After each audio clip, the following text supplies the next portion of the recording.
pool.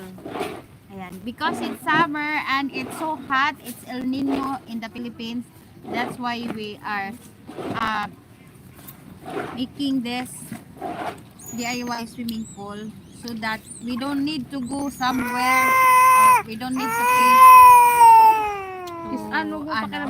to swim. We're just here in front of our house. And Ilagay mo ka dyan sa swimming pool. Wag! Sabi na t-shirt. yay! Yay! Swim na! Swim na! Lalamig. Sige na. Ito. Ayun. Dito tayo.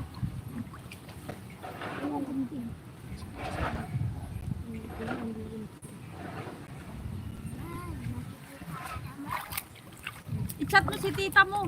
Kaya nga, patayin natin. Sabi mo, tita, swimming daw tayo. Tapos picturean mo kami ni Bungo.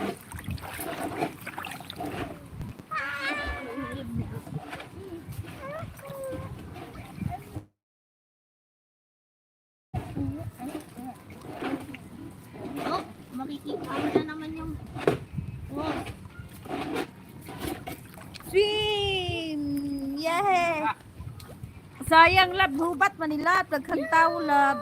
Abot og 200 kapin. Ya kahit 27 naman eh.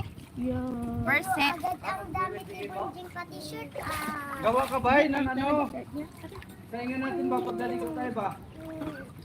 Sugangan. Papuntahan mo na lang kay tata. Hey, sugangan. Bakit? Alam si Jumar dyan? Hindi online eh. Oh, pwede. Gawa ka ha. Para pagdali ko na ito.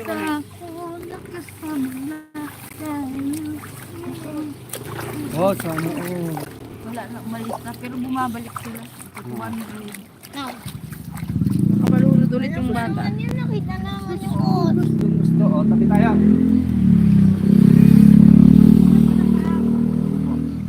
Kasi yung post na naman yung anuhin niya. Hindi, bawal ko, bawal. Tanggalin na lang kaya to.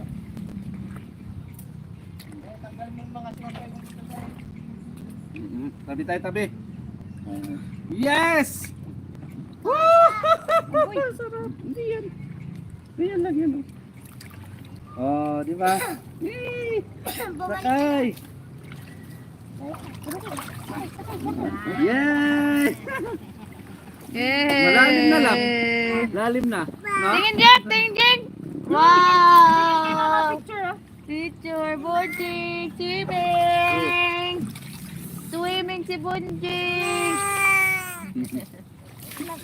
Baba. Baba. Baba. Yay! Yay! Oh, yeah. Dali, dali, dali. Linisan ko ng kalsada eh. Yay! Sakay, sakay.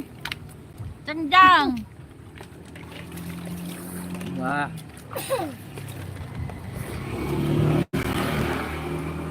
Lab, wag mo masyadong sandalan yung dyan ha. Dito ka lang sa gilid. O diba, lumalim na siya. Oh, lumalim eh. Uy, pagbuka na. Natagas na nga dito. Dyan na siya. Bili ako ng ano? Tag 100 tayo pa. Alin? Isda. Yung isda. Yeah, wait Ihaw na siya kasi feeling niya nag-swimming siya, hindi naman siya nag-swimming. Lagay mo muna dyan sa bahay. Ayoko, nangunguha ka lang din. Hotdog nyo, dito kuha no? Yung malamig sa tubig eh. Oh, ganda lang ba ilagay dyan ng hotdog oh. Dulce. Wah. Walang laman, nandun sa kwarto ni mama. Tignan mo. Yelo dun sa rep mo. Kapag isang na, hindi ko agad ang nasa punan. Nasa kwarto ni mama nga yung susi. Nasa kwarto nga ni mama yung susi. Patong doon sa may ano. Patay mo yung kabita. Tama na yung puno ng bata. Eh?